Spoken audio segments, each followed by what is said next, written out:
so great, aren't they? Good morning for those of you online. We're going to wait just a couple of minutes for people to continue joining.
Good.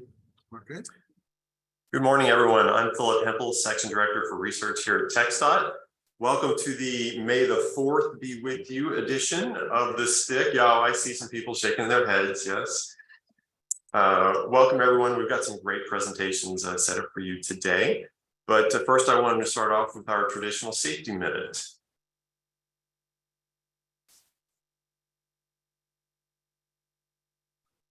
Further in the Finding the slide, just a moment.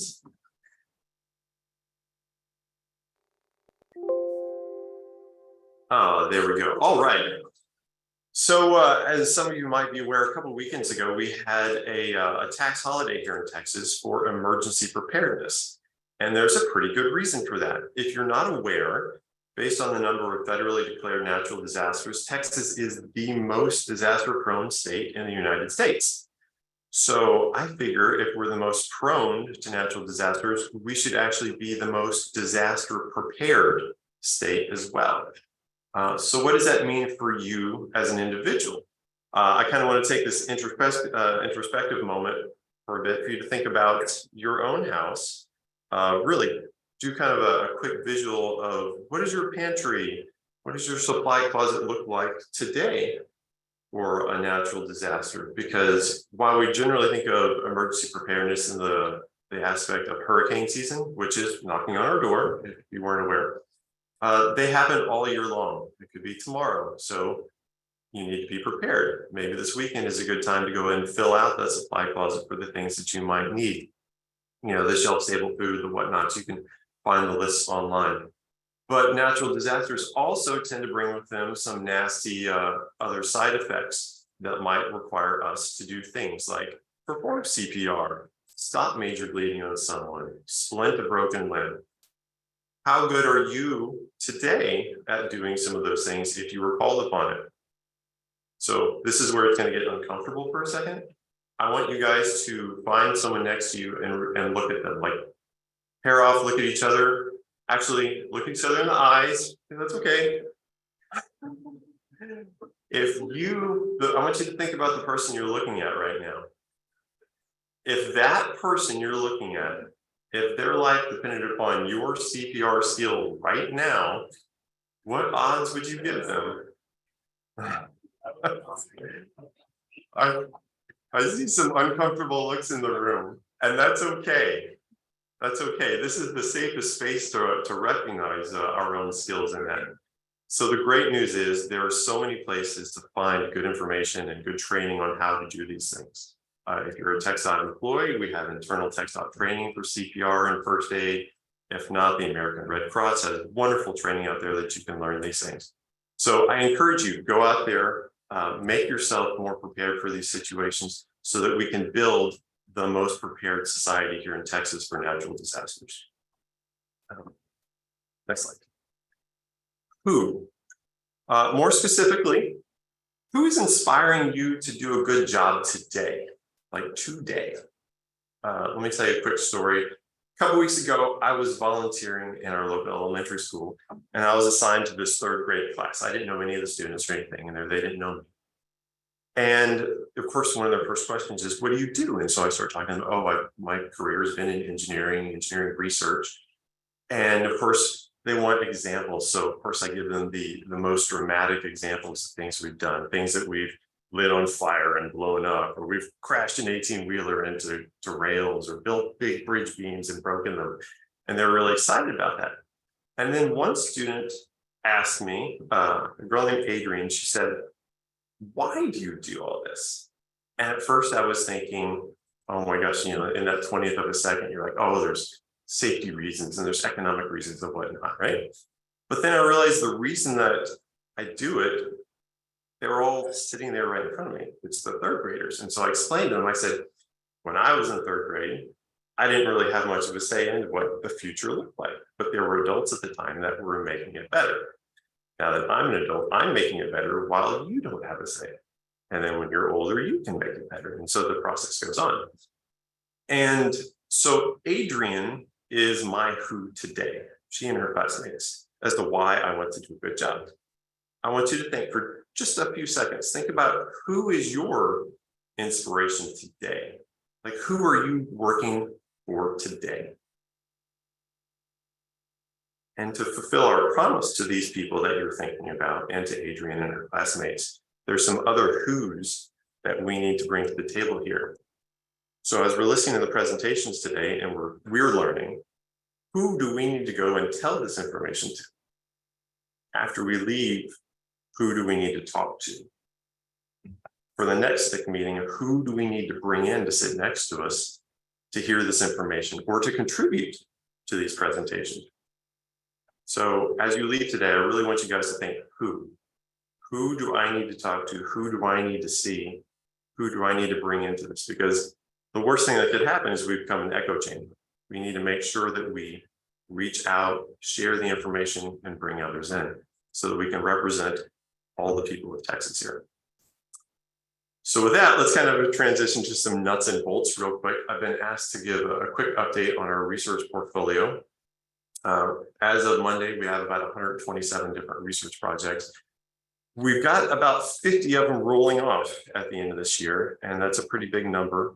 But I will tell you, it's because of COVID. We had a lot of projects that got paused or delayed for lab access, materials reasons, and they got paused, and then they got picked up, and they're finally rolling off. We're going to pick up 34 new ones in the next fiscal year on a variety of great and interesting topics. And I also want to let you know that we are starting to see the effects of inflation on our research projects. They are getting more expensive. I mean, if you can get paid $16 an hour to stock the shelf at Buc-ee's, tier 1 research is also going to get more expensive. So that's starting to impact how many things we can do. I just wanted to let you guys be aware that it's affecting us as well.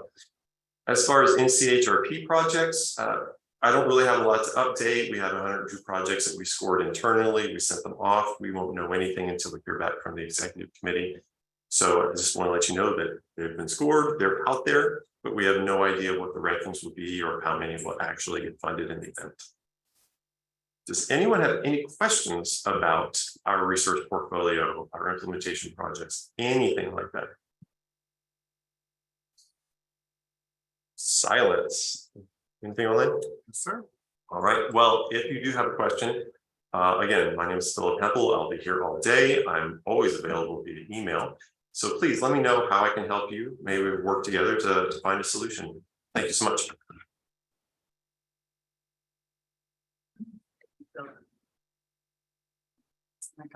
Yes, ma'am. Hello, everyone. Thank you for being here today. Hope I'm not too loud. So this is one of our, I believe we're on what, the 14th or 16th TxSTIC meeting. So it's been going on for a little while, and I think we went pretty well throughout the pandemic, did a lot of virtual, and I'm noticing some changes now with, more people have other commitments, got a lot of things going on. Some people today had some issues, others, they're at the Capitol. We have some other concurrent meetings that are happening. Schedules are filling up more, so it's harder to get everybody. So Philip's message is pretty important. Make sure you get the right people involved. If you hear something today that you think they'd like to know about, or maybe they can be involved in the future, or if you just have something from your organization that you'd like to bring back to us that you guys are working on, please keep us in mind because we would like to share it. And this innovation effort is only growing. Sadly, Darren's not here yet, but he will be here a little bit later to give us some more information. And as you know, he's one of our co-chairs. And then we have Kirk here on behalf of Al, who's our other co-chair for STIC. So there's plenty coming up still. We're just a little out of order today, and I think it's going to be fine now. Next slide, please. Okay, so while we're here, one of the things I wanted to let you guys know about, several of you were already involved, but in case you weren't, we did have an Everyday Counts caucus for Texas, where the effort was to try to understand which of the Everyday Counts Round 7 innovations that Texas is interested in, right? And that means not just TxSTIC, that means all of our partners and transportation, agencies throughout the state. We just want to get your input, and that's why we have these caucuses. We had it on March 9th, and when we had it, I think we had a pretty good turnout. We had a lot of discussion and good feedback, and I just wanted to go over the results with you. So here's what we did in the meeting itself. We just had a quick, introduction to what is Everyday Counts, because that's always a difficult concept, unless you're already familiar with it. Basically, it's a national effort to bring people together, break down silos. So where other states might already be working on something, we really want to make sure that everybody's not working in a silo. So you might be interested in something and Colorado may already be way further ahead, and maybe you can help each other. And so the Everyday Counts program is about bringing those innovations that other states are doing into the light, so we can all share in it and learn from it. And so that is the purpose of it. And when we went through each of these, Kirk was kind enough to go through them in detail, and they're listed there in order. There's 7 of them. And at the end, we talked about it, and we looked at, I followed up with people to see, if they had more information about what they're doing on that topic. And I basically currently am the one who does the reporting on that back to FHWA, just so they know what is going on in Texas. And so it's not super formal. It's just a quick summary. Here's what we're doing. And you just go through it. And here's where we plan to be in the near future, because it's a 2-year round each time. And this is again round 7. So you can go on to the next slide. All right, so just so you can see them better, this is a list of the innovations for this time around. And when we went through each of them during the caucus, we were basically trying to explain, what is this? Why is it important? And there are usually multiple different ways to do that one innovation. And I'll go through them in slight detail. Let's go ahead and go to the next page.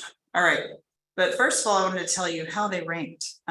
We had a poll done, and the poll responses are shown here on the screen, if you can read it. The top one was nighttime visibility for safety, which to me was not a surprise, but it actually became a surprise because during the meeting itself, I don't think it was at the top. And then when people came back and finished the poll, if they didn't make it to the meeting, it became the top. And the reason why I think it's really important is mostly pedestrian and intersection safety.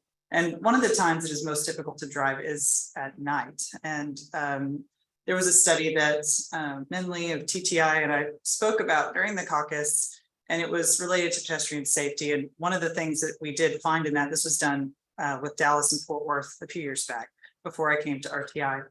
And one of the things we found is that the nighttime visibility is a big issue, and a lot of those crashes and incidents happen at night. And furthermore, though, we do want to try to reduce those crashes just, with or without pedestrians. We want to make sure all road users are safer at night. And that is an important topic. So if y'all have something that you're doing at your agency or organization, just keep me posted and we can share that. And FHWA might reach out to you to learn more about what you're doing. And that's a good thing. And then the second was Next Gen TIM for saving lives. So the traffic incident management topic has been around for a little bit. We are supporting it pretty heavily here in Texas and STIC, and we'll hear a little bit about how our STIC incentive project is going on that topic.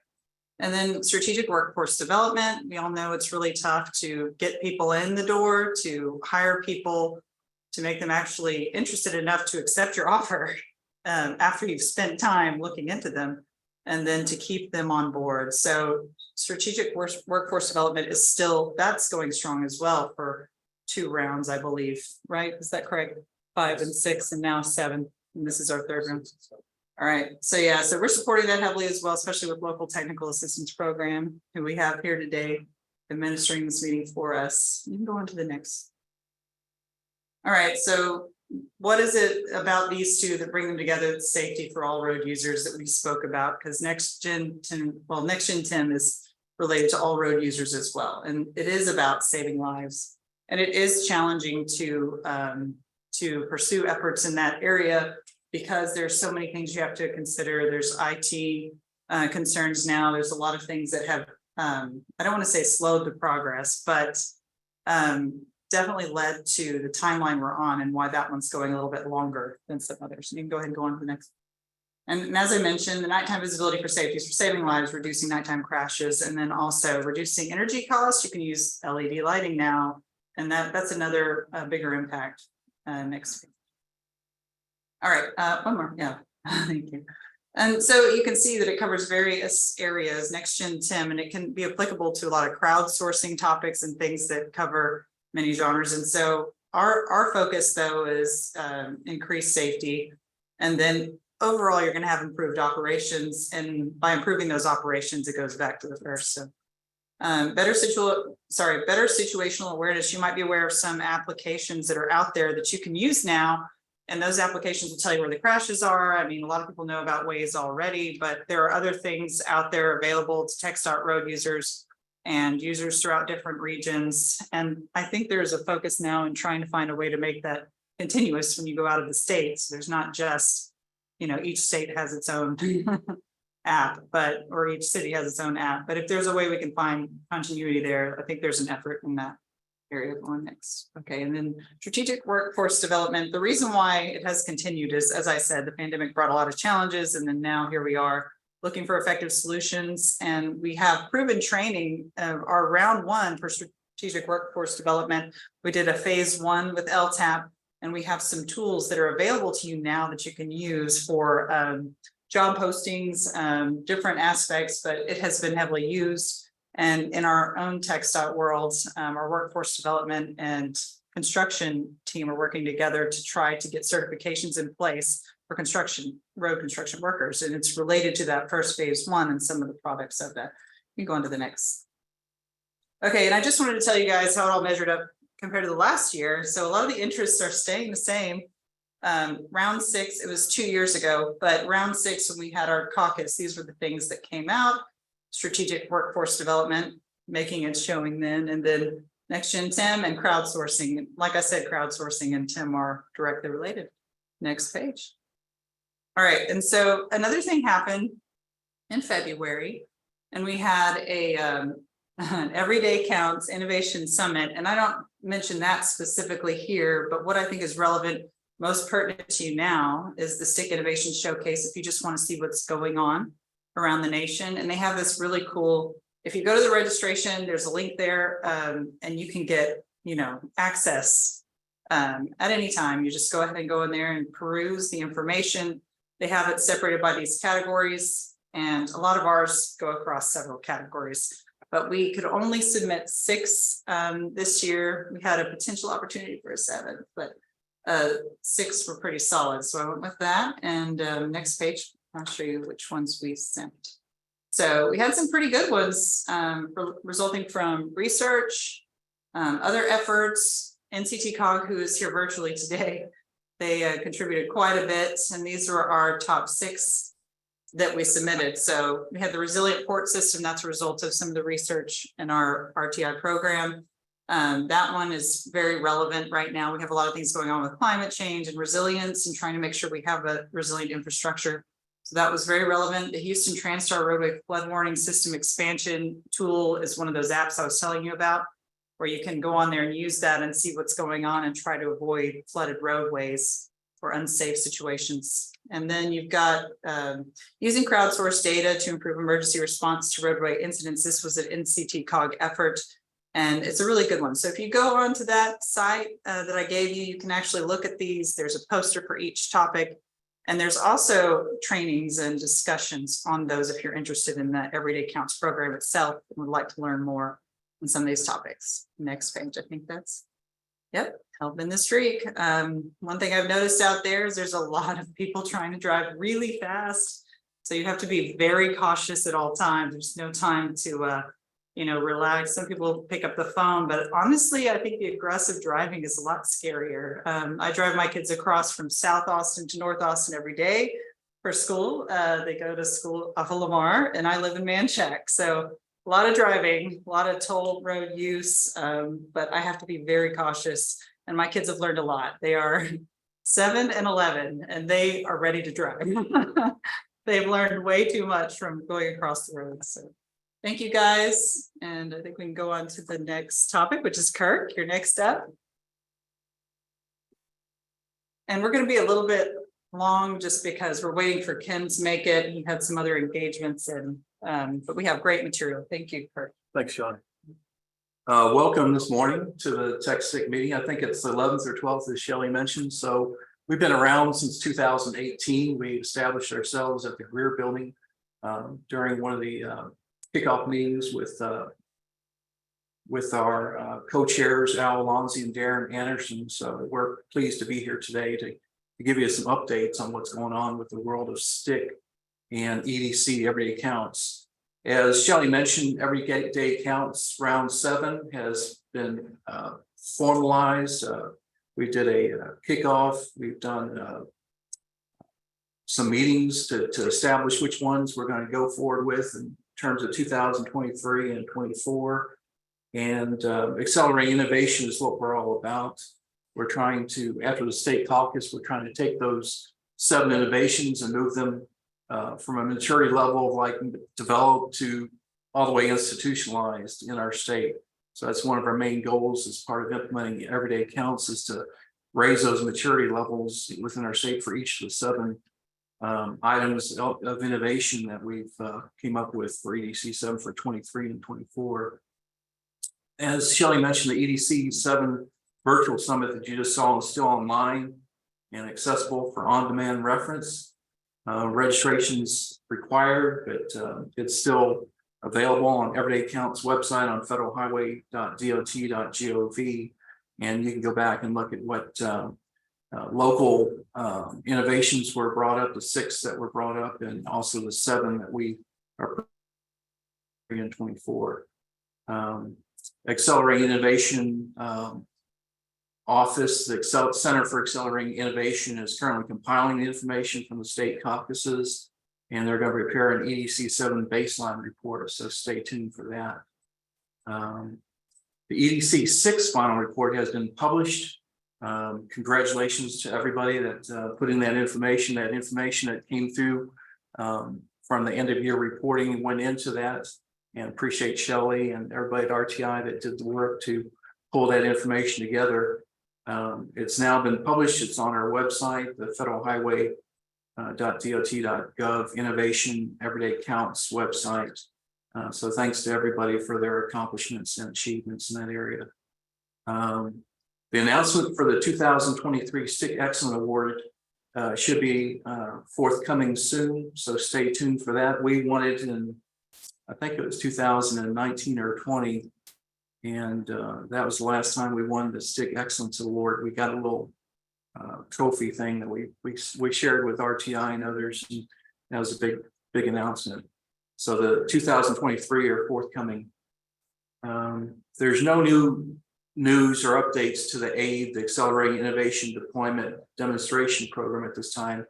This program has $1 million available per year for implementing innovations identified under Everyday Counts and other innovations that would help save lives, save resources, save time and money. But that $1 million AID demonstration program is something that TxDOT or the state of Texas has not yet pursued. And we'd like to see some applications for this year. We'd like to see the program being utilized. It's underutilized at this point in time, but I believe that we can make a difference in putting in an application and getting that $1 million to the state of Texas. On the bill front, I was going to talk a little bit about the bipartisan infrastructure law and the NOFOs, the notice of funding opportunities that are out there. There's several of them that are pertaining to Resiliency that we spoke about earlier is one of the 7 items that we're looking at in EDC 7. The PROTECT program, the Promoting Resilient Operations for Transformative, Efficient, and Cost-Saving Transportation. I don't know how they come up with these acronyms, but it spells out PROTECT. Resiliency program. It's a discretionary grant program that we're putting out, and we're trying to, we've announced on April 21st, and there's $848 million available for this new discretionary program for just the 22 and 23 years that haven't been spent.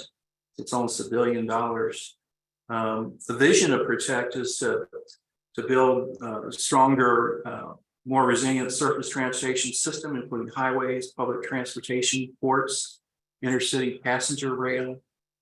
Projects selected in the program would be based on scientific understanding of climate change risks, impacts, and vulnerabilities. This could include MPOs, state DOTs, local public agencies like cities and counties that could apply.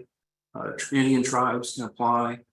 The closing date is August 18th, 2023. And that's an important date if you want to put in your application for that $848 million. Some of these programs in PROTECT look at nature-based solutions like strategies to conserve, restore, or reconstruct riparian and stream bed treatments, marshes, wetlands, native vegetation, stormwater, bioswales, breakwaters, reefs and dunes, and shade trees. They reduce flood risks, erosion, wave damage, heat impacts due to climate change, and also create habitat, filters pollutants, and provide recreational benefits to people, our taxpayers. So projects have a potential to demonstrate innovation and best practices that state and local governments can use, and in each part of the country can consider taking those and replicating them in their part of the country. So again, the closing date is August 18th, 2023 for that PROTECT discretionary program. Are there any questions about that, or no questions? I'll move on. The next program I wanted to talk about was the Charging and Fueling Infrastructure Discretionary Grant Program. The Charging and Fuel Infrastructure Discretionary Grant Program is in its first round of funding under bill. It provides up to $700 million from FY22 to 23 for strategically deploying electric vehicle charging and other alt fuel infrastructure needs across the country to help fill the gap and make them publicly accessible in both urban and rural communities, and as part of the designated alternate fuel corridors that we've established on the national highway system. The Charging and Fueling Infrastructure Discretionary Grant Program is a competitive program, and it's to strategically deploy publicly accessible electric vehicle charging and alt fuel infrastructure in places people live and work. And CFI program investments will take on modern and sustainable infrastructure accessible to all forms of alt fuel cars, including electric, hydrogen, propane, and natural gas vehicles. The program combines 2 funding categories of grants, including community charging and fueling grants, alt fuel corridor grants, corridor program, and it provides $2.5 billion over 5 years for this program. The first round of funding makes $700 million available for 2022 and 23 to strategically deploy EV charging infrastructure and other alt fuel infrastructure projects in both urban and rural communities in publicly accessible locations, including downtown areas and local neighborhoods, particularly looking at underserved and disadvantaged communities, because we have the Justice 40 requirement that's been put out by the administration. It basically says that 40% of our infrastructure investment should happen in those areas that are disadvantaged and underserved. For this program, the closing date is May 30th, 2023. So it's just the end of the month for applications. But I encourage you all to think about it and think about applying for that program, because there's a lot of good things that we can do to reduce carbon emissions out of this program. And it kind of marries well with the NEVI program that we're about ready to approved for the state of Texas.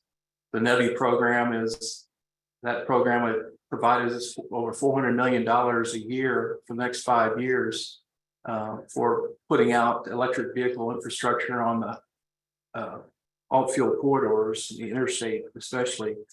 And we're expecting about 50 or 60, around 54 sites to be selected by TxSTIC and TPMP in particular over the next few months. So we're hoping to have turning dirt, actually implementing those projects in September of 24. I believe, actually implementing construction projects in the next year and a half. Another one that I wanted to mention was Safe Streets and Roads for All. The NOFO has been issued by the Office of the Secretary of Transportation. The NOFO was posted on grants.gov on March 30th, 2023. We have an estimated total funding of $1.2 billion for this program for just FY23 alone.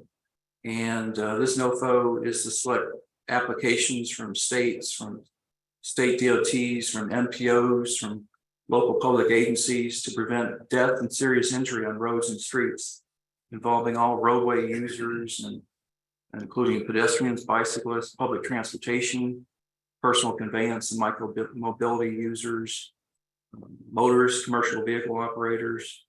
The following activities are eligible for this program. One is developing an action plan, a safety plan. The other is conducting supplemental planning in support of the action plan, the safety action plan, and carrying out demonstration activities in support of the safety action plan. There are two types of Safe Streets for All grants. As I mentioned, planning and demonstration grants and implementation grants. There's two different types. One for planning to develop up your action plans, and once you get your action plan up and going, then you can apply for implementation grants for actually constructing projects, new intersections and things like that. Any questions about that program? No questions about Safe Streets for All? A hand up online. Good. Hi, this is Melanie Alvord with TxSTIC Federal Affairs. I just wanted to note that we have applied for the AID program back in 2021. I just pulled up our application and now I can't find it. And we never heard anything. And so I think, Which program was that, Melanie? the AID program that you mentioned earlier. The $1 million aid program, accelerating. Yes, the aid program. Correct. For $1 million. So we did apply in 2021, and it was a project for the use of traffic speed deflection devices and evaluation of pavement structural condition and planning at the network level. And I think, we've been encouraged to apply for this, like you just encouraged us again, but it is discouraging when we don't hear anything back. So it just would be nice if someone could, We'll talk to Jeffrey Saharowitz to find out why. Thank you. Get back to you on that. I appreciate that, because we'd like to apply, but we'd also like May to apply again when with awarded. a project or. Yeah. Or a similar project. Okay, that sounds great. I'll get with Jeff and find out, maybe do a post-mortem or whatever they call it, post. Yeah, debrief, yeah. Of what happened with the application. But there's Thank other. you so much. Yeah, no problem, Melanie. There's other additional upcoming NOFOs expected late spring and early summer 2023 that I want to mention to you about. One is these discretionary programs include the infra, mega, and rural discretionary programs. They're multimodal projects. They're coming out in late spring 2023. The Thriving Communities program, discretionary program, is due out later this spring. Reconnecting Community Program and Neighborhood Access and Equity Grant Program is due late spring 2023 with early summer 2023. The Bridge Investment Program, which we gained some projects last time, I think at least one or two, is expected to come out in summer 2023. And the National Culvert Removal, Replacement, and Restoration Grants are coming out for the winter of 23-24. So if you're a local public agency or MPO or state DOT that wants to look at these are forthcoming, coming right down the pipe. The SMART grants are again being advertised in the fall of 2023. And FTA's no or low emissions transit, bus and other types of vehicles, low or no emissions is coming out early in 2024. So those are some of the major NOFOs that are going to be expected later this spring, early summer of 2023. We have 40 discretionary programs that are in the Bill Act. And so we've only seen about the first wave of them coming through. There's going to be 3 waves, I think, of these coming out of Federal Highway and OST. So we've experienced some of the waves, and we've hired a full-time grant application person to monitor their grants. Her name is Lisa Larson. Lisa's a full-time employee of our division office. We created this position to track our discretionary programs and projects at the local levels. They're going out to cities and counties and municipalities that may receive these funds, and she'll be kind of overseeing these grants, making sure the money gets spent and all the federal regulations are being met. A couple of transportation pooled fund projects. I know that Philip mentioned earlier that there's, I don't know how many, probably over 20 or 30 of these in the state of Texas in your portfolio. And a couple of them I just want to mention were announced in the last few months. One is the Concrete Bridge Engineering Institute, the CBEI. It's now fully funded at $2.9 million per year. And several states and federal highway headquarters are investing in this program. It's being funded out of the University of Texas Center for Transportation, the engineering program at the University of Texas, and Colorado, Georgia, Iowa, Michigan, Minnesota, Pennsylvania, of course, Texas and Utah are participating in this large pooled fund effort. And the purpose of the program will be to create a center for concrete bridge related research, education, and training at the University of Texas Cockrell School of Engineering in Austin. CBI's goal is to become a national resource for innovative workforce development and implementation of new technologies in the field of concrete bridges. There are going to be classroom and hands-on training in 3 areas, including deck construction, concrete materials to extend the life of concrete bridges, and a post-tensioning PT laboratory or PT academy to provide hands-on training for field installers and inspectors to implement and verify promising post-tensioning technologies. On another note, we did have a FHWA had sponsored a national state planning and research forum, and we had 111 participants representing all the state DOTs and some of the division offices across the country. And Kevin Peake, the director of RTI, participated, and he provided an overview of TxSTIC's $30 million program under the research and implementation program, along with a few other DOTs, including Florida, Iowa, and Tennessee. As I mentioned, 111 participants, and it's an annual event, so we could kind of share our highlights that are going on, like an elevator speech, 2 or 3 minutes each state, to find out what other states are doing with their SPR or Subpart B program, research program. And one of the things we heard was the Tennessee DOT is sponsoring the next AASHTO annual summer RAC meeting. It's going to be held in Chattanooga, Tennessee, 3rd week of June 2023, next month. I believe she said Michael Lee, of the Director of Data Management of TDOT, Tennessee DOT, mentioned that it would be on June 23rd to 26th on this 2023 in Chattanooga. So if you're interested, please go to the RAC website or let us know, and we'll get you the registration information to sign up to go to the Research Advisory Committee meeting for AASHTO coming up in June in Chattanooga. And that's about all I had today. So I appreciate the opportunity to present to you guys and update you. And again, if you have any questions or any concerns, just let us know, let me know, and we'll try to steer you in the right direction. Appreciate your time today. Thank you. It's a lot of great information. Is Kim here? All right, come on up. Next we have Kim. He's going to talk to us about a really cool program going on. The right slide. Thank you for joining us today. I'm so glad you made it. Is my slides on here They're right there. or okay, Oh, on the, yeah, right. right here, No, They'll be right there. the bigger screen. the bigger screen. I'll move it for you. Oh, there we go, perfect. Good morning, everybody. Kim Hunziker, Workforce Development Analyst at the Texas Department of Transportation in the Civil Rights Division. Working on a highway construction workforce partnership, which is an FHWA initiative to bring together resources to solve workforce development issues in the transportation industry. Next slide.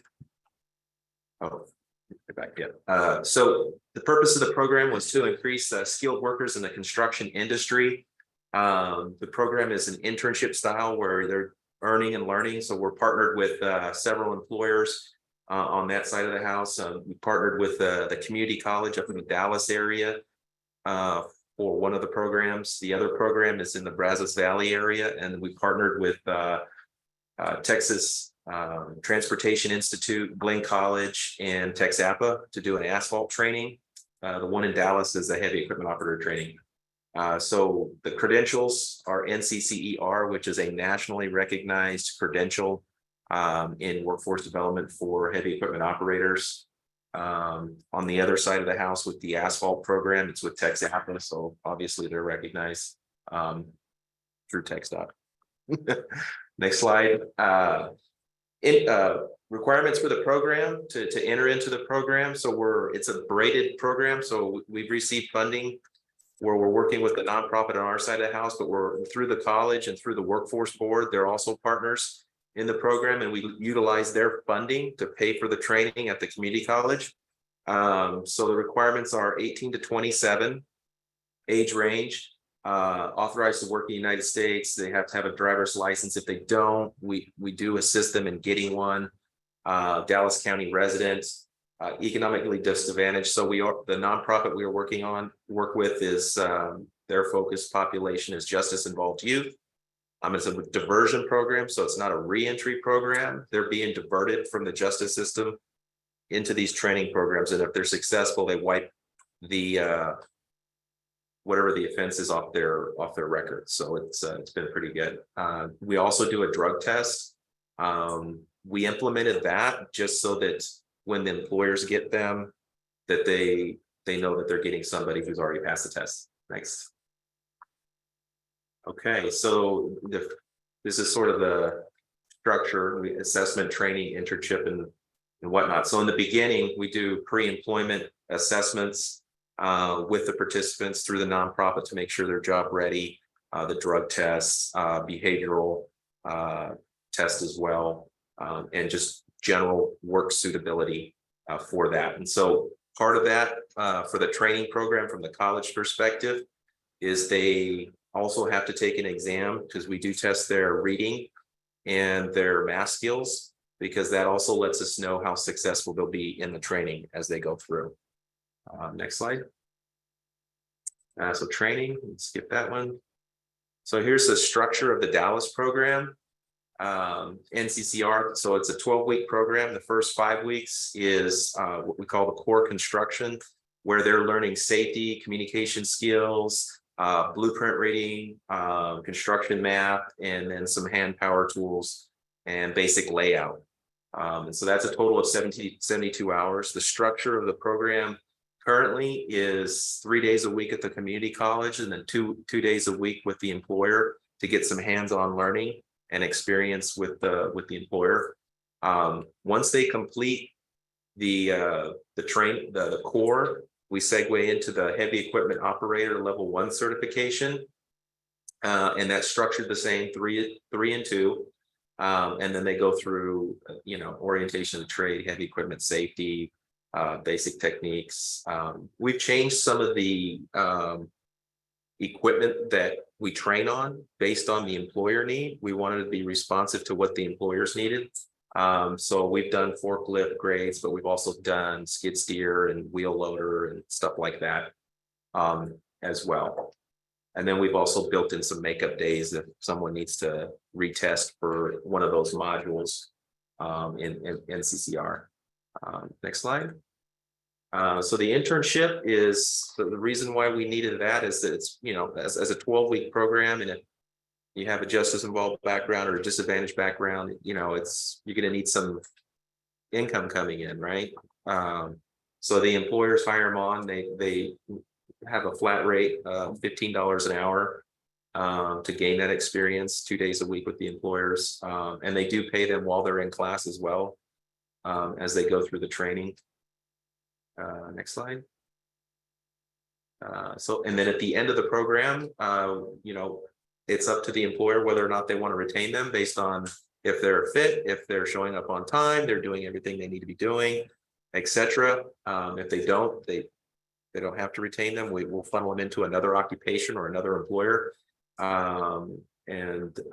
We do track as part of the funding from Federal Highway, 180 days after they've graduated the program. We track them for 180 days to see how many people are actually sticking the industry beyond just, you know, we placed you at graduation and whatnot. And so I can tell you that the pace at some of our projects is causing a little bit of a burn with trainees, just because you get a new guy in and they're not working 40 hours, they're working 50 and 60. So, I mean, there's a little bit of burn going on there. Next slide. We also created a care team, and that was to basically address any needs from or barriers that participants had. One, into the program. Two, with you know, like childcare, transportation. We've had people that had housing when they started the program, but to no fault of their own became homeless. And so we've worked really hard with the board to support them until the training money that they earn from working and being in the program starts to kick in and they get their own apartment, things like that. So that's gone really well. So the care team members, as TxSTIC's on that, our nonprofit Lone Star Justice Alliance. We take employers on that as well, Dallas College, and then of course the board, which is Workforce Solutions Greater Dallas. Next slide. So here's just a list of all the certifications they get, which is OSHA 10, fall protection, core construction certificate, NCCR level 1, and Dallas College also gives them an award. Recently, we've had a few flagger companies that wanted to participate in the program, and so we've added that certification to accommodate their needs as well. Next slide. Now segue over to the Brazos Valley program. So it is a partnership with Texas A&M Transportation Institute, Blinn College, and they're using Blinn College's corporate structure for the training and working with TxAPA. So TxAPA is actually going to provide a lot of the instruction and curriculum as part of the asphalt program there. The way they designed it, they tacked it a little bit different. They went to a 15-week program, and it's, you know, we're not doing 3 and 2 like we're doing in Dallas, but they're doing mornings with instruction at the college, and then in the afternoon they can go to an employer.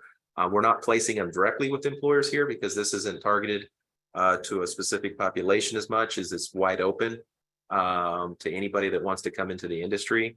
Although they are targeting CTE programs in a rural setting from the local high schools, those that are graduating that may be interested in going to work right away as opposed to going to college. And we're finding some unique challenges between an urban setting for workforce development and recruiting and a more rural setting. It's proving to be a lot harder in the rural area at this point. I think once we get our feet established and the relationships built with the ISDs, I think that'll turn around. And the target is to do 10 to 15. That's currently the target, although we recently had a meeting and the colleges said, hey, this is the first time we're doing this. We really want to get it off the ground. We're willing to start with a smaller cohort just to get something going. So that may only be like 5 participants or 7 participants to begin with. Next slide. So here's the structure of the content of what is planned. And so, OSHA 10, communication skills, job site, you got your level 1B and level 1A training, soils base, traffic control, heavy equipment, a little bit there. Part of it is there's some asphalt manufacturers down there in the Brazos Valley area. We also want to get some plant observations for the students to go there and check that out in case instead of working for one of the contractors, they want to go work on the plant side of things. So that's been built in, and that's a total of 240 hours. Next slide. So here's a picture of the Texas A&M Rellis campus. And so this is a proposed site to where they want to do the hands-on training where they actually lay the asphalt using the equipment, working with one of the contractors to loan that piece for the hands-on training. Next slide. This is a little bit better close-up view of it. That building to the left in the picture is where they can do some of the classroom work close to the site. And then the road back there that I highlighted in red is the section that they want to pave. And they've gotten permission from Texas A&M to go ahead and do it. So that's all good. Next slide. Here's more of a close-up view. You can see from the street where it's not paved, going straight ahead. And the telephone poles, don't worry about the telephone poles. That's for another training program where they do line haul workers and stuff like that. And so those aren't actually live wires. So it's going to be safe. Next slide. So our partner roles, I say that to the end. Next slide. So TxSTIC, hub for the strategy, employer engagement with the employer partners piece, which I oversee that. Workforce Solution Greater Dallas.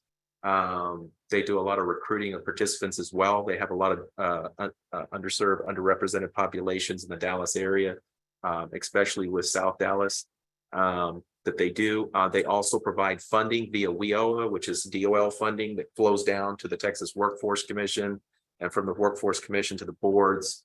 And so we leverage that through them. Lone Star Justice Alliance, which is the nonprofit that does a lot of the wraparound supportive services, mental health, working with the participants one-on-one, and they do recruiting and program development, and they've been with us since the beginning. Dallas College, they're the host site for the training where we conduct the training. They also do recruiting as well. You got Texas A&M Transportation Institute. That's the lead partner for our Brazos Valley program, and we really wanted to explore what it looks like in workforce development, urban versus rural. And so this is where we're starting to see a little bit of the differences as far as recruiting and also partners and the number of partners for that matter. Blaine College, they're going to be doing the training in partnership with TxAPA.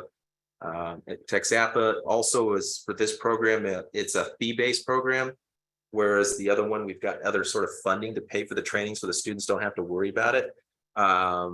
This one does not, and so it's fee-based. TxAPA is offering to provide some scholarships. It won't pay for the whole training, but it'll pay for half of it. And so we're trying to work with some of the contractors to see if they'll scholarship the second half of the training currently. So we'll have to see how that goes.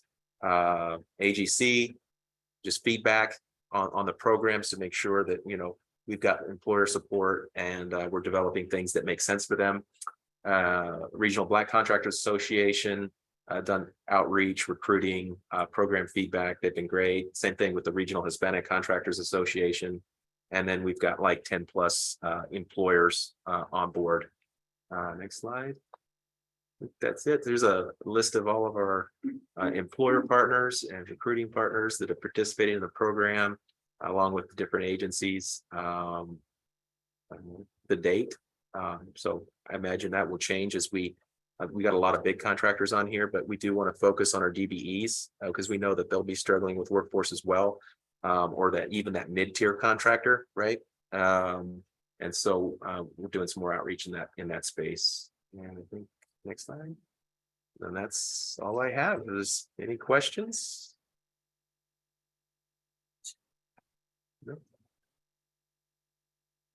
All right. Thank you very much. Thank you, Ken, I appreciate it. Yep. Okay. Let's go ahead and take a break. Everybody's been sitting here for a good hour, so it's a great time to get up, stretch those legs, and when you come back, we'll get started with some more details about our stick incentive projects and how they're going. How long's the bus? 5 to 10 minutes, just whatever they need, I mean.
break is, we're calling it quits on break. I think it looks like we have 34 people online.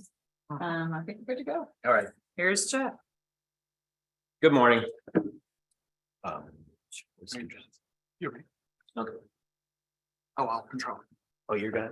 Okay, well, thanks. I'm Jeff Kaufman with the Texas A&M Transportation Institute.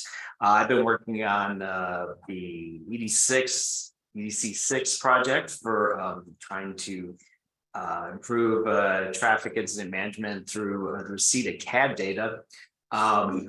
And just a brief update of how this is going. Next slide. In terms of updates on the system development, admittedly, we have been challenged on this, and a lot of this is not about the technology, it's about the legality. And it's not this is illegal, it's just we've been dealing with a lot of legal issues on this, specifically trying to develop an interlocal agreement with law enforcement agencies that they would find acceptable. Initial drafts, they were problematic. They were based on there's certain language in there that had a bunch of requirements for agencies to participate, and this wasn't a agreement for that was supposed to put requirements on law enforcement agencies. This was something to encourage law enforcement agencies to lend us their data, so to speak. And so we worked with contract services and ITD. We worked through some challenges with that. We were able to reach out to general counsel, and they were actually able to develop an agreement, which we received early March, and we were able to test it out with the city of Austin. They were perhaps one of our biggest critics on the whole project for various reasons, and they found the language developed by general counsel very acceptable. It's very minor modifications, so now we're able to actually go meet with law enforcement agencies, because nobody wants to play with us unless we can guarantee that their data are safe, that we're not using this for nefarious reasons. So we started conversations with the 911 dispatching group and police departments throughout the state. We are meeting with the TxSTIC districts. The districts, one of the reasons for this is so that the districts have a better understanding how incident management is going in their specific areas. And so these data are helping them make decisions in terms of how to proceed by improving their incident management programs. Also, we've been meeting with the floor staff at the traffic management centers, because these are the people who ultimately are the ones using this information. They will be using the systems. And so we are working with them to improve interfaces and to get additional information in terms of what they need to better do their jobs. But the delays on the agreements have prevented, further development. The technology would pretty much have things such that we can get the data and populate dashboards. We have the databases. We're working on ways to even try to prototype getting them into other systems like RIMS and Lone Star. But the challenges ultimately have just been, we need the data. And so once we get the law enforcement agencies on board, we'll be getting more data. I just need one more agency to kind of help us out with this, because once we get one more, preferably outside of Fort Worth, we'll be able to do some of these things that we're really trying to pull off. The user interface, this is something that is a big part of it. This is going to be what ultimately the floor staff are using to identify the incidents and be able to work from there in terms of populating information and tracking and finding the best camera nearby so they can train something on it and start helping with coordination. It works off of a map that we developed. And the system, the way it works right now, you click on the incident icon and it brings up the incident that's come up and the timestamping for it. We've made some changes now that a new incident comes up. All of a sudden something starts bouncing on your screen. We found that colors wasn't enough for it, so we got this thing actually moving so that people could see it. We did I did a very highly a very detailed test with a 13-year-old. He was able to find the new incident very quickly, so we know this works. The key, one of the big things though is we're trying to deal with clutter. Kind of from this example here, which is just a screenshot, there's just a lot of stuff up there. And some of the stuff isn't even on the freeway, but this is the information that's coming in. So one of the things that we're working on is an accept reject feature.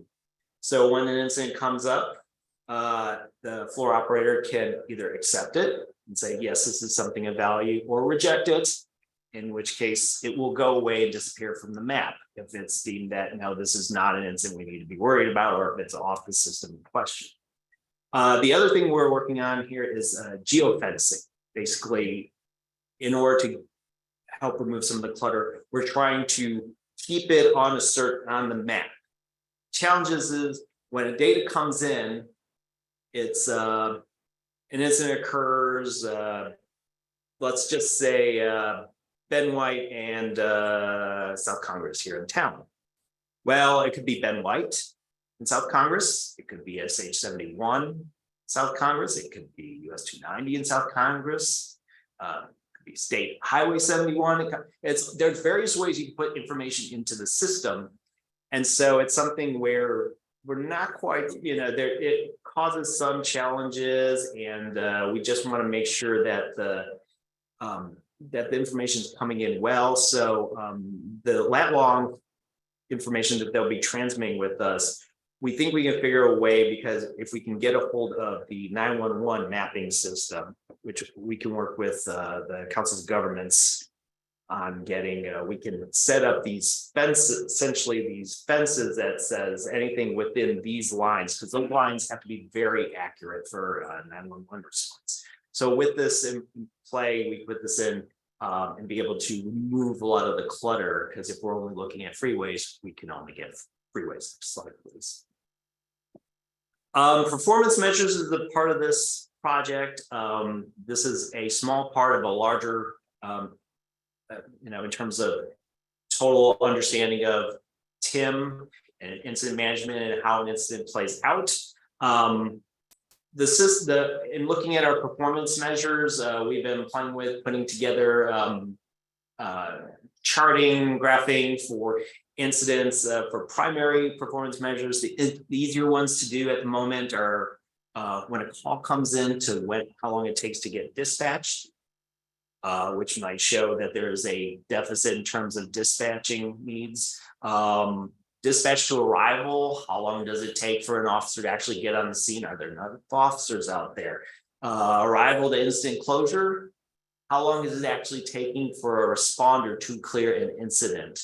Also, we're looking at just the general, when does the call come in to when's the incident close? And we're also looking at an issue that was brought up, was the number of incidents that actually for some reason, 911 operators don't close all out. So it's something where we want to be able to say, like, there's a series of incidents that we're finding that are closed, you're not closing out, so that there could be better data, in terms of response back to the agency, that maybe that's something that needs to be worked on as well. We are looking at other information too, and these are a little more tricky. Number of units arriving at the scene, the types of units arriving, police, fire, EMS, and the breakdown of responders by quantity at a scene. This is a little challenging. Some of that data are available. Some is available, yes. Anyhow, but one of the issues is that fire and EMS might have a different dispatching system, because fire has its dispatching system. And so that would mean tying into the fire department too. That creates a whole different set of issues. We're gonna have to figure out how that might work. We might have to rely on the floor staff in order to get that information in and to work with them on putting that on. However, the future of this, while this is supposed to be dashboard and performance measures in terms of this system specifically, we ultimately want to tie this with Lone Star and with RIMS, which are the major incident management data collection systems out there, to determine overall performance measurements for incident management. Next slide.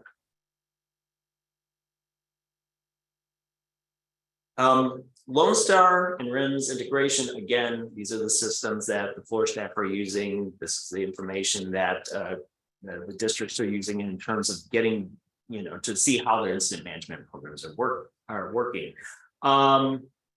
The one thing that we're getting from both the districts and from the floor staff is that there needs to be integration with Lone Star and RIMS. What we're developing here right now is a separate system. This is just something because we're testing a concept, essentially.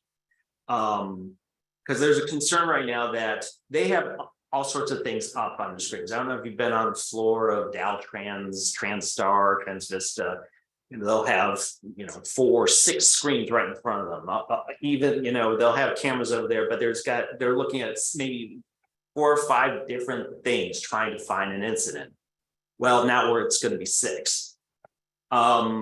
Question is, how can we perhaps cut it down? How can we take this and integrate it into the other systems? I mentioned the accept reject feature. And one of the things that we want to do is to take this system that is going to remove something from the map. What we wanted to do is to actually get it to trigger a Lone Star event, trigger a RIMS event. So this would be something that will get something to pop up on the screen that says, here's your incident you've just accepted, and we're going to fill in some information for you as well.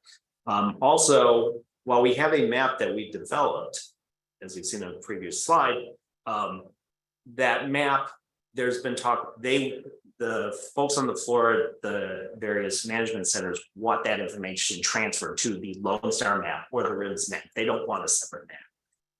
We think we could do this. That shouldn't be a problem, but it's going to involve future activity in terms of working with these 2 systems.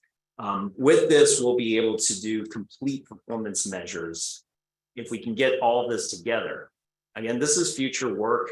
We'll be able to get how the traffic management folks see the information, what's going on the roadways. We get the law enforcement information in terms of how things are getting dispatched. And also we'll be able to get crash data and be able to tie those 2 things together to see how serious incidents are affecting roadways, how fatalities are affecting roadways. And so all these things are need to come together, and we're working on making the system such that we can hopefully port it relatively easily. It's something what we're working on in terms of future work. Next slide.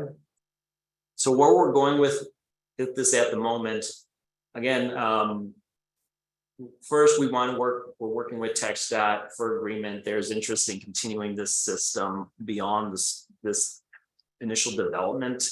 And they've asked that TTI manage the system, and so we're working on this.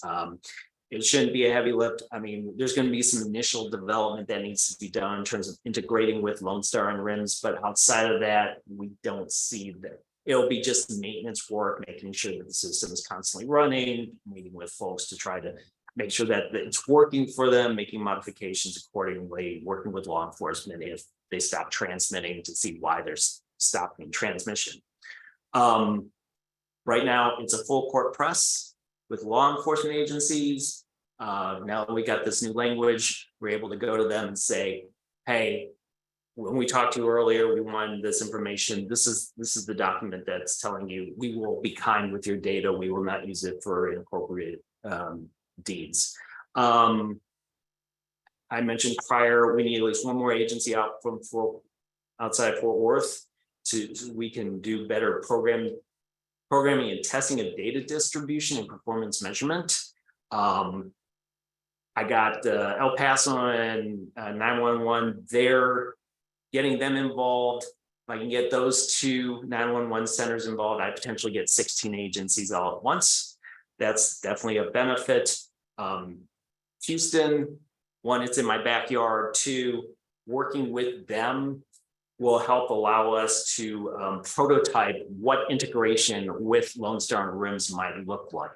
I've been already talking with Houston's programmer on this, and he's actually already kind of setting things up to, see what it might look like to accept these data and to do this triggering.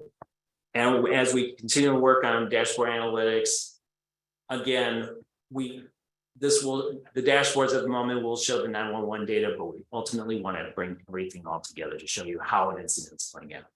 With that, I'll take any questions. I have one. Yes. So how are we doing on that MOU? We're in the middle of it still. Between TxSTIC and TDI. This has gone, right now it's in ITD's court. They were needing some additional information and that got provided, so they're reviewing that. It's just basically an outline of what, a big part of what I would say the initial efforts will be integration with Lone Star and RIMS, because that's going to be one of the more challenging issues. Outside of that, it's more maintenance. It's just, it'll be, something definitely less than 100 grand or something like that to maintain. And I think I'm going high on that. So I was just curious for everyone's sake to know what's going on. but appreciate your time. Thank you. So next up we have Chad. Are you here? Is he online? Chad's We have Gary next. already here. Okay, that's fine. That's fine. That's all right. Yeah, but-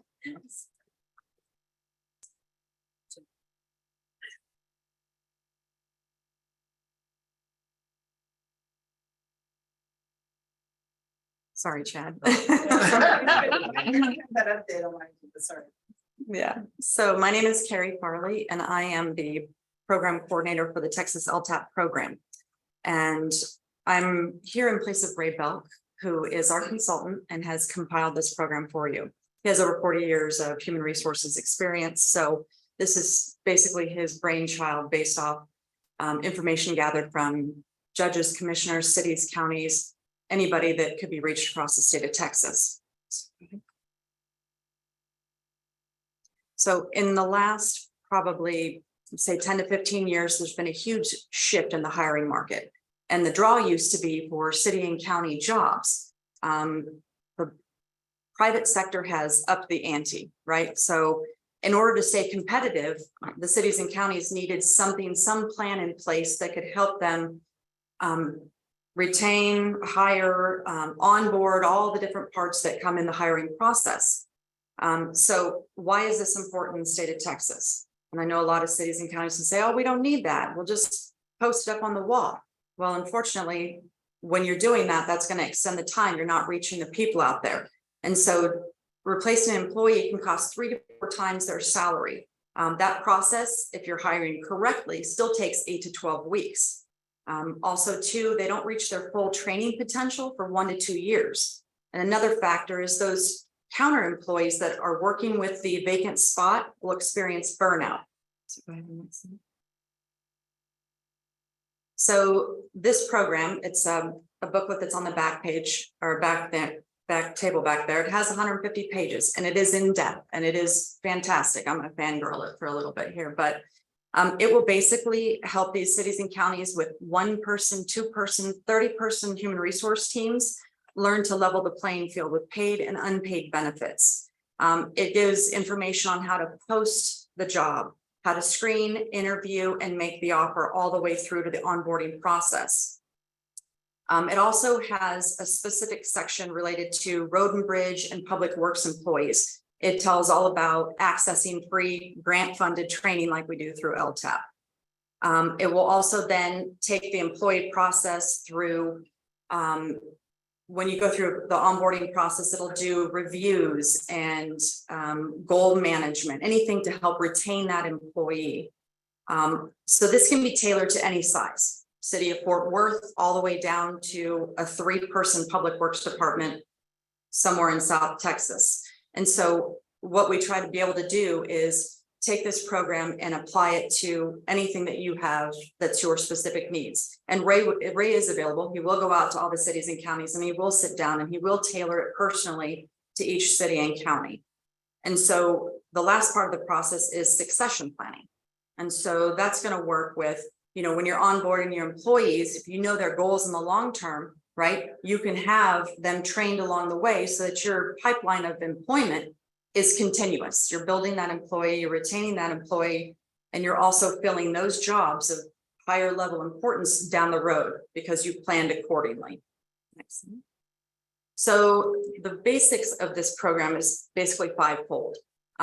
It'll take everything from recruiting and selection, from where you post your jobs, how you post your jobs, what you're including in the posting, how are you selecting the employee? Are you taking just the first available, or are you setting a time window of, okay, we have 30 days of open for this posting? Well, make sure you wait all 30 days and take all those candidates into consideration. And then once you've made your selection, how do you onboard them? Is there an initial HR process where they get to know all the benefits? Is there training for on the job? Have you set their goals while you're doing your onboarding? And then that takes you into the training and development stage. So now you have this person you've brought in, let's say it's a heavy equipment job. You've brought them in and they have the basics on a backhoe. Well, how do you train that employee? Where are your steps to make sure that they're cross-trained on all the other pieces of equipment that you have? That makes that employee empowered, stay longer, they have more skills. So if, say, a counterpart does leave the job, now you have another employee who's been cross-trained and can take care of that for you. And that's going to be part of employee engagement.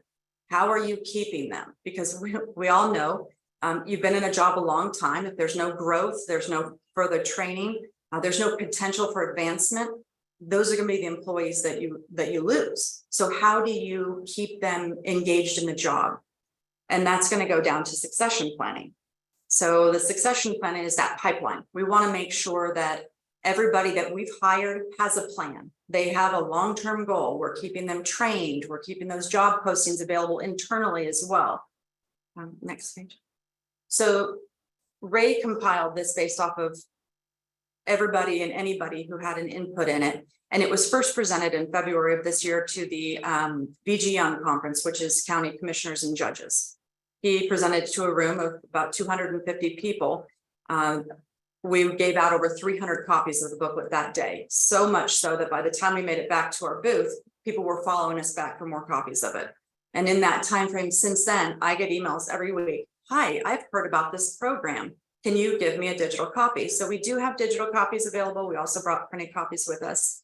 So since the February opening of this project, we've had over 10 different counties in the state of Texas reach out and request on-site visits and assessments of the process they're doing now and what improvements they can make. Let's see. So the last part that Ray has developed recently, which is coming very, very soon, is the developing performance plans and conducting performance evaluations. So that's been added in our future courses for our program.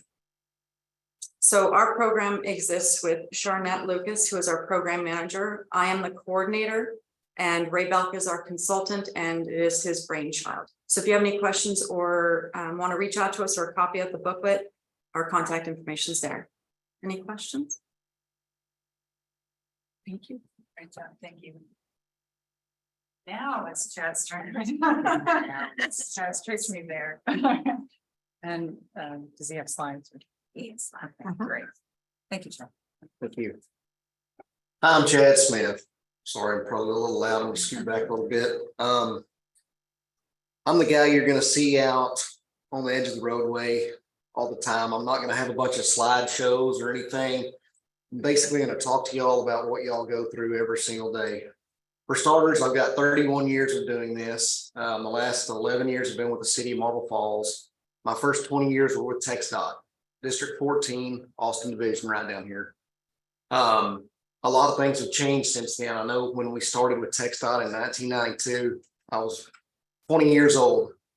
We had a traffic count in Marble Falls of about 12,000 cars a day. Since then, when I left 12 years ago, I'm sorry, our traffic count was between 60 and 80,000 on a weekend. That's in a little rural community. So I'm going to challenge each and every one of y'all to kind of think about something. Who all left today running late? Or who all left today from your house? You forgot something.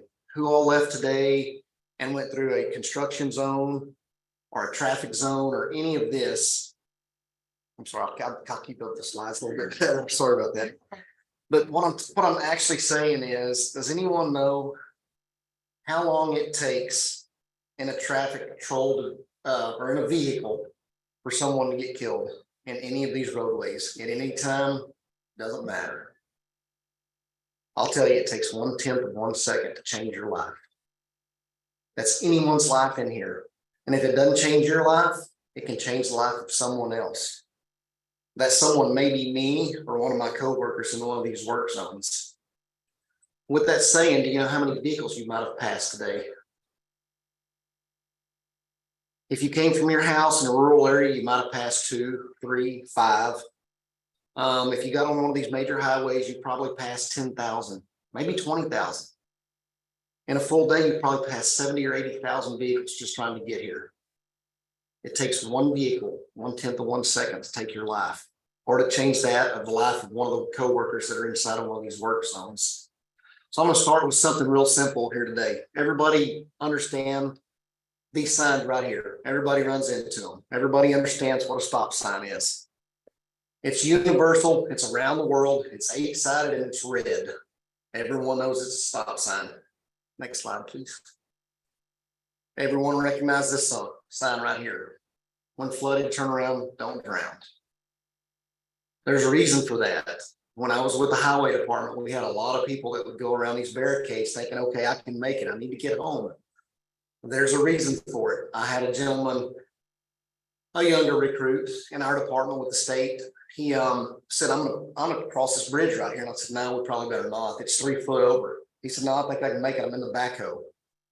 So we took the backhoe across, and I told him, I said, keep your bucket down in the front and don't go across this bridge until you're real simple. We got about halfway across the bridge and the bucket just fell. There was no bridge right there. So this stuff is real. It happens. Luckily, I got him back out of the water. We wound up rebuilding the bridge with TxSTIC. This is stuff that really happens when you go around these signs like this right here. There could not be a bridge there, or there could be something there that is a hindrance that could cost your life or that of your loved ones or your children. And no one wants to go through that. Next slide, please. These signs right here, these are right here in Marble Falls by our warehouse. The one on the left is. This sign simply states yield, railroad crossing. A lot of times I watch traffic go through there just flying, never even hit it, because that's actually a ramp for a bunch of kids right there at 60 miles an hour. By the way, that street's 30 miles an hour. But they crossed that and they were thinking there could be a train coming down that. And we got plenty of trains coming through because we have quarries everywhere. Next slide. We'll get into bigger areas like this. These are construction zones. These are signs you're going to see. Does anybody know how many construction zones y'all might have went through today on the way here? I'm glad some of y'all are watching. Because again, not only will it affect your life, but it can affect someone else's life that's inside that construction zone. If you veer off for 1 second, if you have a child in the back screaming, and they're in a car seat and they're getting hot or they're cold, it takes only 1 minute. You drop your phone, you spill your coffee. You could veer in or out of one of these construction zones and hit one of these workers, or worse yet, you could hit an oncoming car or one of these big pieces of equipment that I'm in every single day. And I will absolutely guarantee you, when the trooper shows up or when the fire and EMS shows up, it's probably really bad because you're inside of a work zone. There's a lot of moving parts, a lot of equipment, a lot of people working at one time to get a job done. Next slide, please. If you'll see this right here, everybody should recognize these signs, but a lot of people don't. And here's the sad part about it. They're teaching a bunch of your first time classes to get your driver's license. You can do it from home now. Back when I started, back in the 80s, you had to go through traffic control, you had to go through all of your classes, and you had to go through a student driving program. Nowadays you don't, and a lot of people don't recognize what these signs are. They're to protect the traveling public, and they're to protect the workers inside of these work zones. Next slide, please. How many signs do y'all see right here at one time? There's a bunch. I'm going to tell you right now. I haven't even counted them. This is just in our little rural area right there in Marble Falls. We have school buses, we have auto pedestrians, we have vehicles there, we have traffic lights, we have directional signs, we have work zone signs, we have traffic fine double signs. Please pay attention to that one also. If you are fined inside of a traffic work zone, you're subject to get a double your fine of whatever that fine is. A lot of people don't realize that. Next slide, please. These are your basic road work ahead zone. We use these in the city of Marble Falls. This happens to be a contractor that's in Marble Falls right now. That's doing work on Highway 1431 right there. This is one of the old roads I used to work on when I was with TxSTIC, and we used to work with the cities all the time to help them out on a lot of things. But this is a regular road work construction zone. Next slide. Right lane closed, or lane closed ahead. There's arrow boards, there's advisory signs. All of these are to benefit y'all as well as the workers that are inside these construction zones. Next slide. We have air boards. On the right-hand side, you have truck mounted attenuators. Those are called crash cushions to the guys out there working. What those do is if their vehicle was to get inside of that work zone and they hit that, that'll absorb a lot of the impact right there coming into those work zones and hopefully keep the pedestrians that are inside there, or the workers inside there, the pedestrians that are out there in their regular homes, communities, and it also keeps the driver of the vehicle hopefully from having a really bad injury if they hit that. These are workers inside of one of these work zones inside of our city right now. These guys right here work inside of these barrels. These barrels do not provide the proper safety for them if they were to get hit, because these guys are working on concrete right here. They have their backs turned to public. They're relying on, again, 12,000 cars back in the 90s to 70,000 cars a day, not to go inside of those barrels right there and hit one of them. If you'll see, there's a little small Mini X sitting right there, Cat Mini X. You're driving in the outside left-hand lane right there, and you're watching these guys work. You see a distraction or something happens, a bug hits your windshield. Let's say that guy right there turns the wrong direction and he turns that boom out in the lane of traffic, and I've seen it too many times. Guess what? If you're not watching, he's fixing to go right through your windshield, and there's a good possibility that a fatality is fixing to happen. And it's extremely unfortunate when they do. I, along with DPS, have worked multiple fatalities, and generally when they called us out, when we were TxSTIC crew, if they called us out with our heavy equipment to respond and help them out, it was bad. It was extremely bad, because that means they needed our assistance with a lot of equipment, because multiple people, it may one person or multiple people were killed in this, and it happens every single day. Don't think it can't happen to you, because I'm going to tell you it can. And I'm not trying to be morbid, but I'm trying to scare you, to be honest, and make you pay attention that this really does happen. And I'll tell you, my father was killed when I was 10 years old. An 18-wheeler ran over him in Liberty Hill, Texas. My best friend right here in one of these got hit and T-boned, killed. We had some workers with TxSTIC in District 14 in our Austin section, 2 of them killed in the same year. It really does happen. And you don't think about it because everybody's running late, or everybody's trying to get to their job site, or they're trying to beat in the line to get to the coffee shop. Whatever it is, you're probably going to encounter one of these work zones right here. If not, you're going to encounter a bunch of the signs that we looked at the very first of these slides right here. Next slide, please. These slides, or these signs like this, let you know, and they communicate to you without anybody out there letting you know you're starting a work zone, you're ending a work zone, where you're at. Most of the time, these have a reduced speed inside of them, and there's a reason for it. It's for your safety and that of the people that are inside of there. again, I'm just challenging every one of y'all to think about what you're doing when you leave here. If you're running late for lunch, if you're trying to get home to your kids, you have an appointment, you have baseball games this evening, whatever it is, it's not worth getting killed over or losing a family member or meeting someone you never met because you ran over them in a construction zone. Because trust me, when it gets to litigation and it goes into the courtroom, and most likely it will, you'll find out who those people are. They have families, they have friends, y'all have families, y'all have friends. Y'all want to go home and watch your favorite TV show at night, or whatever you do, it doesn't matter. Just pay attention when you get outside, you get in your vehicle and you fire it up, that know that there's other people that you can affect, not only you, but yourself, your family, your friends, and people that you've never known. Y'all didn't know me until today. I'm one of those guys out there in the orange vest with a hard hat, steel-toed boots, standing out there on 110-degree pavement. No, it's 160-degree pavement every single day paving roads. So I just challenge each and every one of y'all to kind of think of that. And if I affect one person today, that's awesome. If all of y'all heard me, that's even better, because hopefully it'll branch out like a wildfire and people will really pay attention. Y'all have any questions for me or anything else? Now, we did have one question come in from online. Why do we not use more detours? Detours are used when you're actually going to close a road down. You have to close it down, or you're doing something that you need full control of traffic, where you can't have any traffic coming in and out. We do that quite a lot just for safety reasons. Detours are for a safety reason, mostly, not all the time, but it keeps people going a certain way. You'd be surprised. We have a small town inside of our city called Nettle Lakes, and it's a retirement community.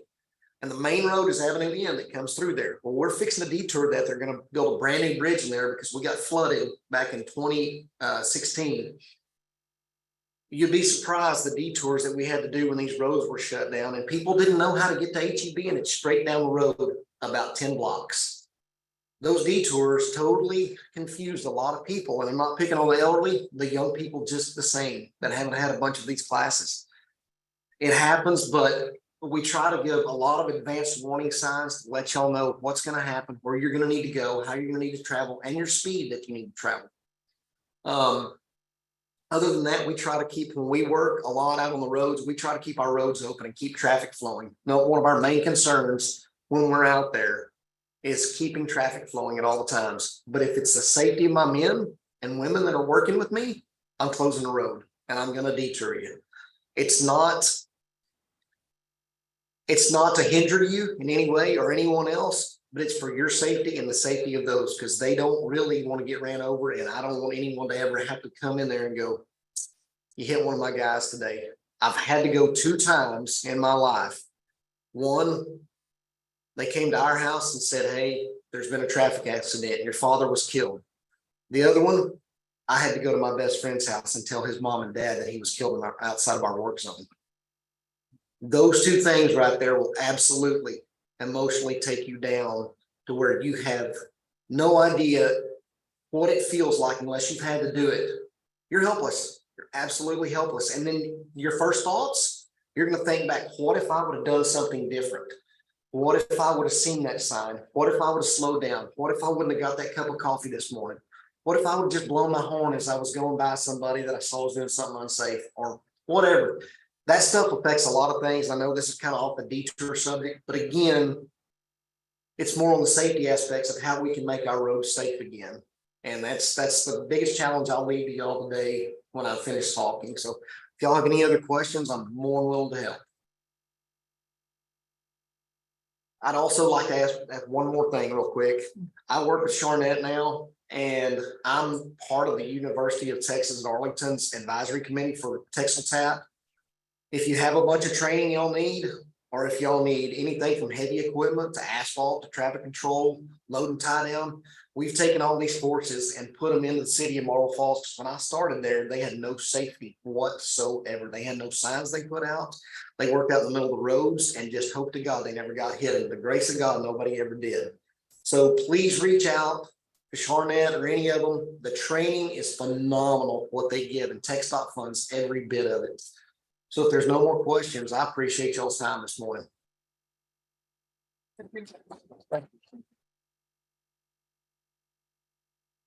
Thank you, Chad. That explains a lot. Marble Falls has a pretty good reputation for traffic safety. So we're hoping Darren will be here. I don't see him yet. But what I'm on. Is if lunches are ready for us to pick up. Carrie, are lunches ready back there?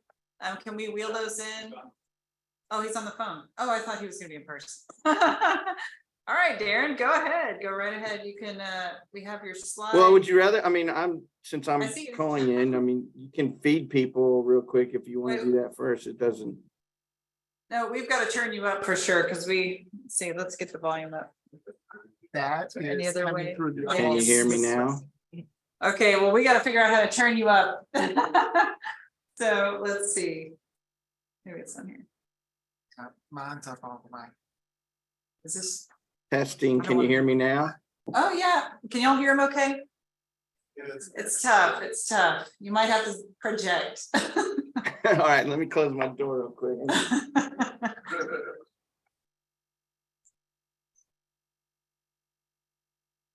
Now, y'all might want to hold off on getting the food because, if he's so quiet, might not be able to hear. We can- Okay. We can All right, mumble like this. okay. We're gonna add a mic to the feature and Okay. see if it helps. Sorry about that, Darren. Thank you for No, being it's here. fine. Let's flip you out of this room back up to here. And let's see if we can get it.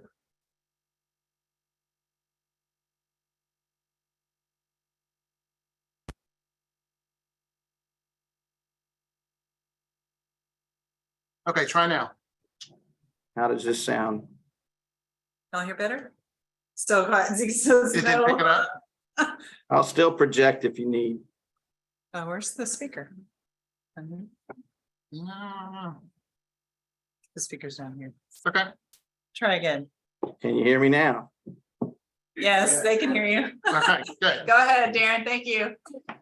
Okay, first, appreciate everybody's time today. I apologize that meetings over here at the downtown pulled me away. That happens sometimes. Anyway, thank you for those that spoke today. I wish I could have heard most of it. I think I caught the last one, so I appreciate our last speaker. And they've asked me just to give an update. I did this at the Technology Task Force last month, and so some of this will be part of that because on a strategic scale, things don't move that quickly. However, I think it's important to make sure that we continue to share the information. If you don't know, the legislative session is ongoing. I think we've got till pretty much the end of this month before it completes. We're almost out of the period where committee meetings are held and bills are heard in those committees, and they determine whether or not that makes it into the main chambers. So things are starting to move more quickly. Things are starting to make it into those chambers. There are a number of areas that relate to technology and research and innovation in mobility across the areas of electrification, data and data privacy, connected and autonomous vehicles, and advanced air mobility, to name a few. And in all cases, there are varied bills.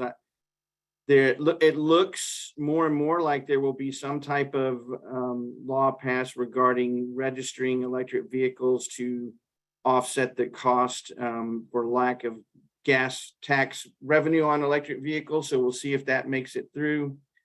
There's some related bills about licensing and oversight of electric vehicle charging infrastructure, things like that are ongoing. There is a larger bill focused on a council of state agencies that would plan electrification statewide into the distant future, all the way, it's either 2040 or 2050. That one was heard in committee yesterday, and we'll see if it makes it out of committee and in time for it to be heard by both floors. As these bills are heard later and later, the likelihood decreases that they'll make it all the way through the process. So we'll see.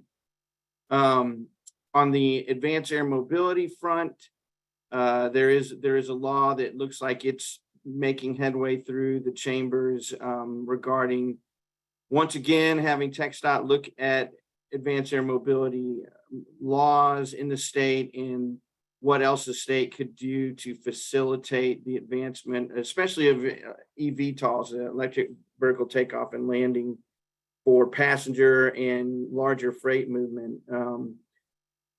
And that might extend to some planning of vertiports and things like that in the state. And we'll see what happens.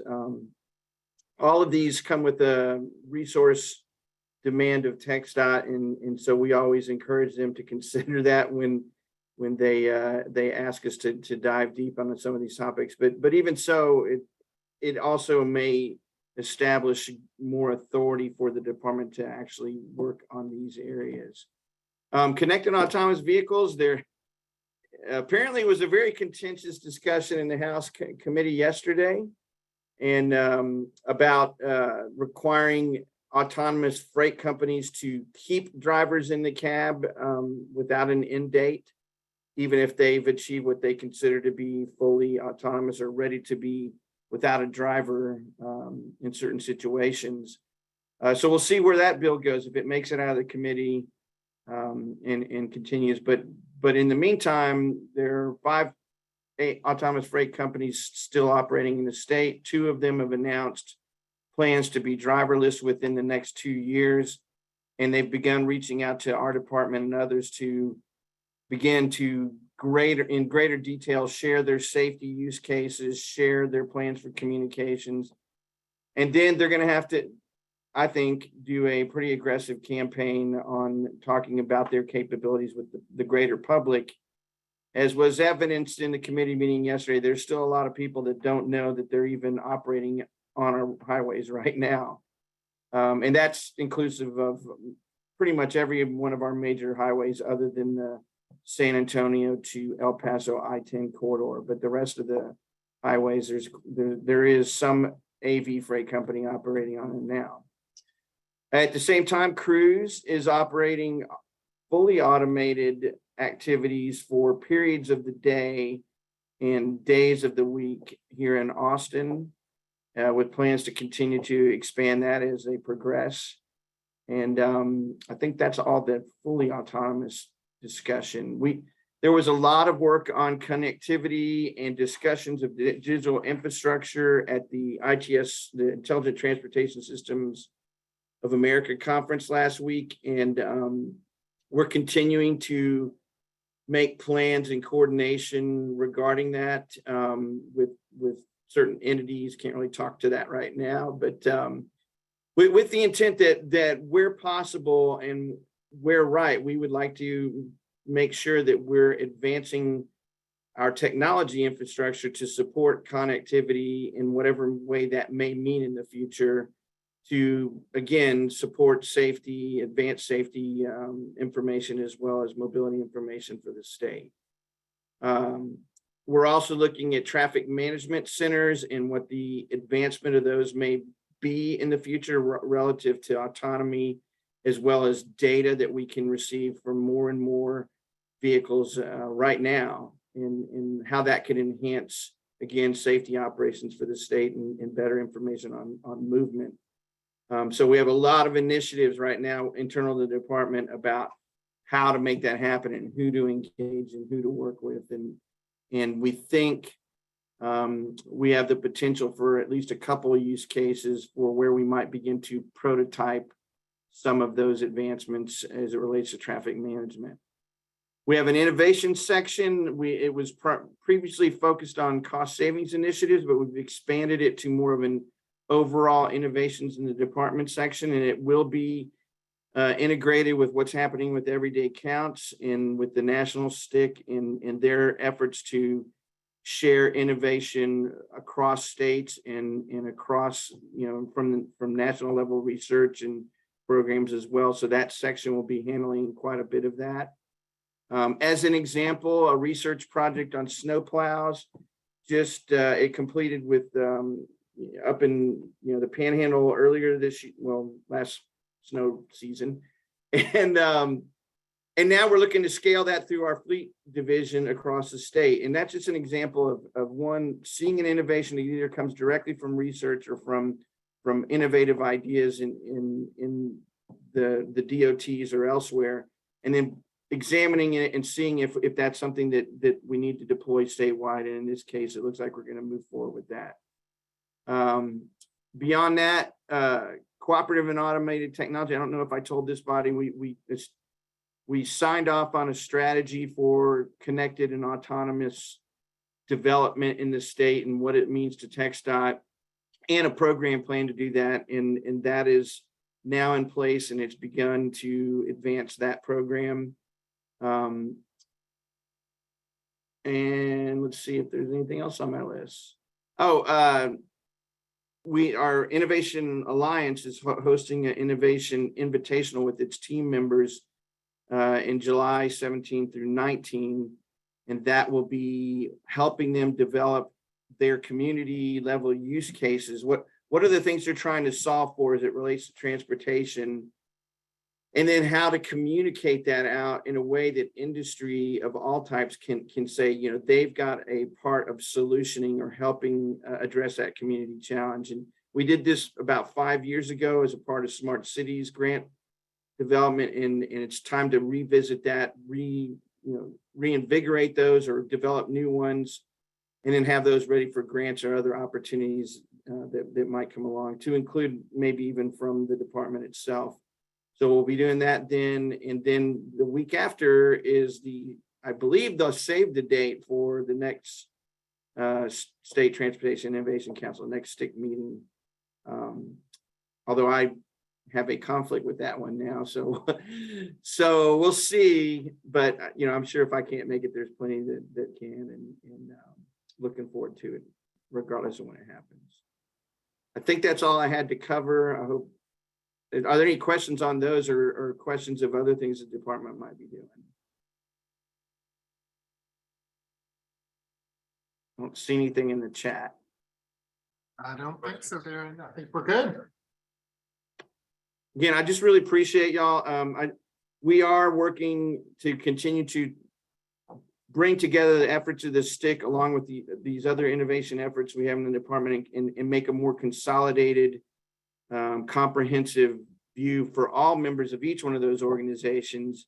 And I think you'll see that more and more developed over this year. And ideally, I think you'll be much better informed and much more integrated into those efforts by the end of this year. So looking forward to that as well.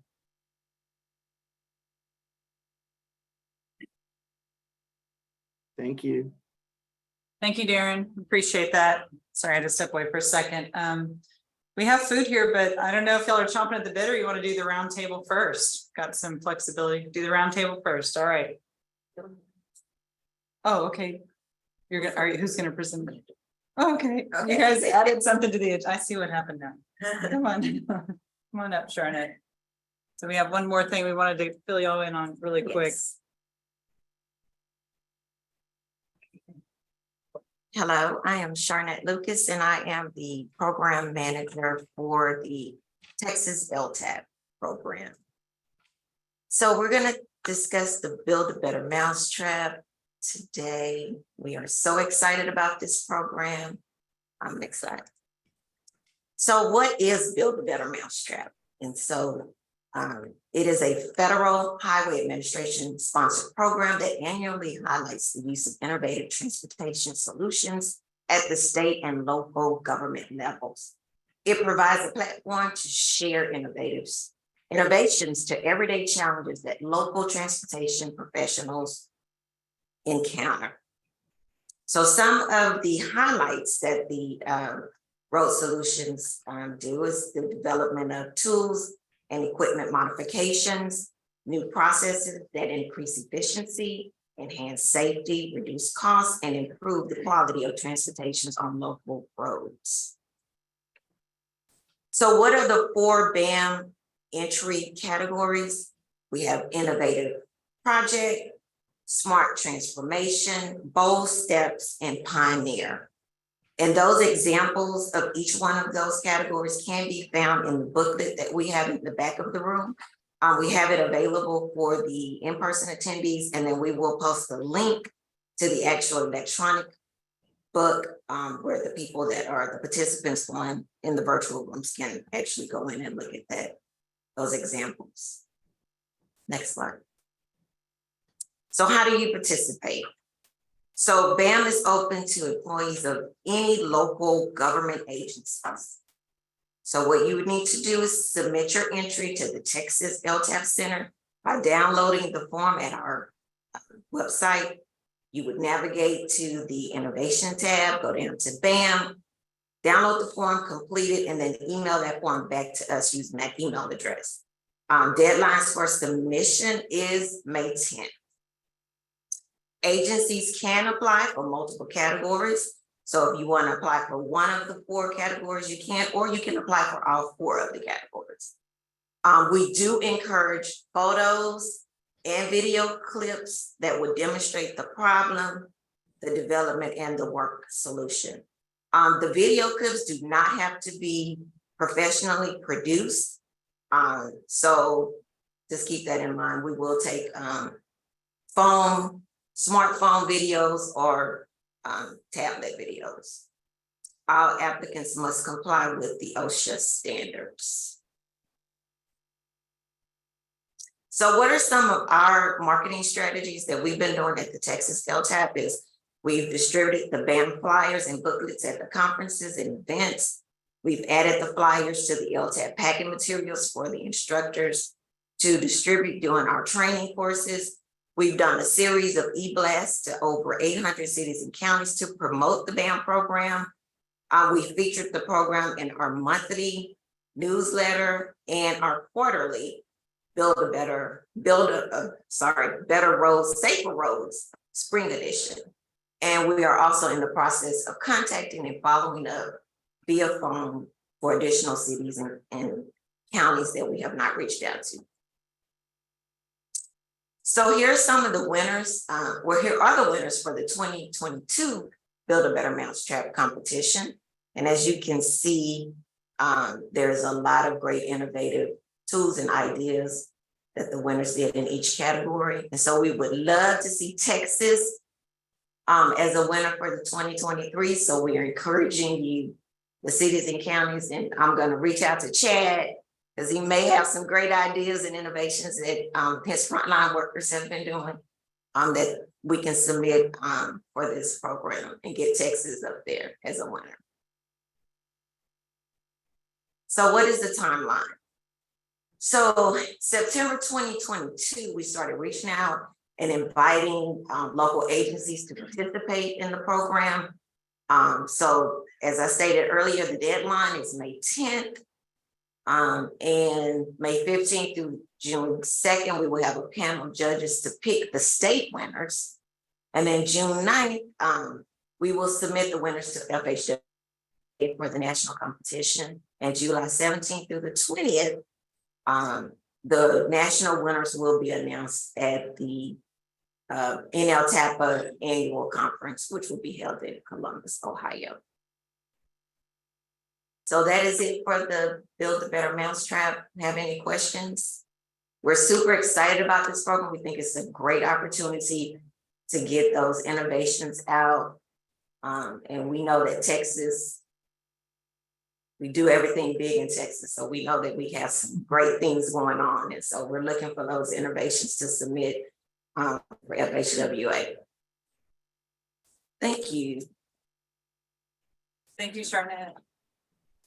So I guess reach out to Charnette or myself if you have any questions about Build a Better Mousetrap, and we'll help you get on the right track. We don't have a lot of time, but if you're still interested in that, please just reach out to us and we can get that going for you.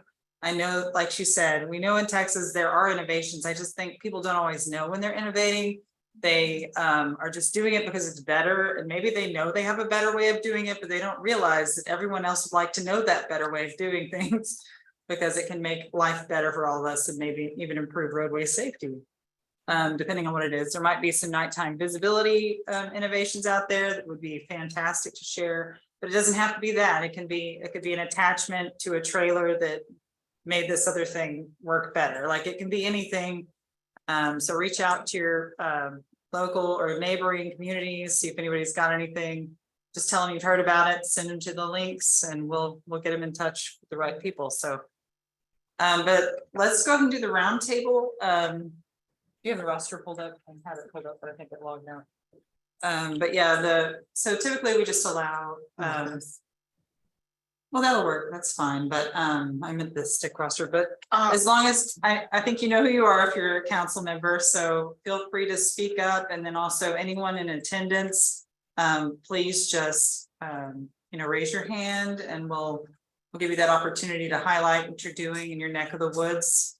So for the people here, is there anybody who would like to share anything here in person about what's going on in their organization? Anything at CT? You know, I'm gonna call on you. CTRMA got anything going on right now?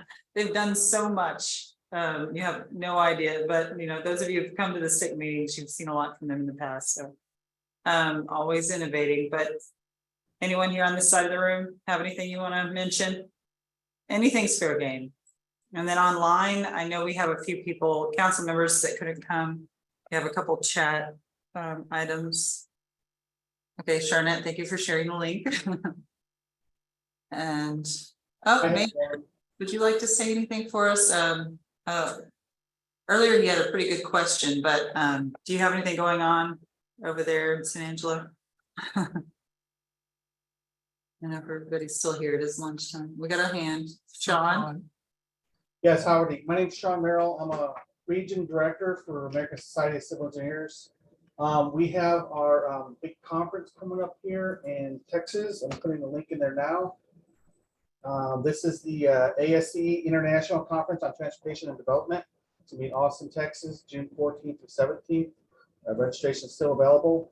Mark Williams, Executive Director for TxSTIC, will be one of the head speakers. We also have speakers from the Executive Director from the Utah DOT, the Commissioner for the New York State DOT, the Nevada DOT, Secretary for Washington State, New Jersey, Arkansas, and another state, which I can't remember right now. But we got a lot of DOT heads coming, so please take a look at that and sign up if you guys are interested. Thanks. Can you post those dates, and if there's a link or something in the chat for us, if you haven't already? I posted the link. I'll post the dates as well. Thank you. I appreciate that. Is it on? Mhm. Oh, there it is. Okay, I see a few other chats, but I don't see any other hands. I know that a lot of people were scattered around today, and then we had a shorter meeting. So if y'all think of anything, I see. Thank you, Sean, for posting. If y'all think of anything, you still got a few minutes, you're welcome to add it to the chat if you're online. I think around here we're just we're looking at time to grab lunch, and if y'all don't have anything else, then I would call this a successful meeting. I haven't heard from anyone on any other updates, so I know some of y'all are out of pocket. Is NCT COG online? Do y'all want to say anything about what? I mean, you have a lot going, including, legislative activities right now. I can see the chat, but I can't see. There's nothing been added. I'll let you know. Got like 6 new ones. Okay, with that, why don't y'all go ahead and grab your lunch if you need to go. We totally understand. Thank you so much for being here. If you want to hang out or visit, you're welcome to do that as well. But the lunches are there in the back of the room. Again, this is a short meeting, but again, thank you for coming out.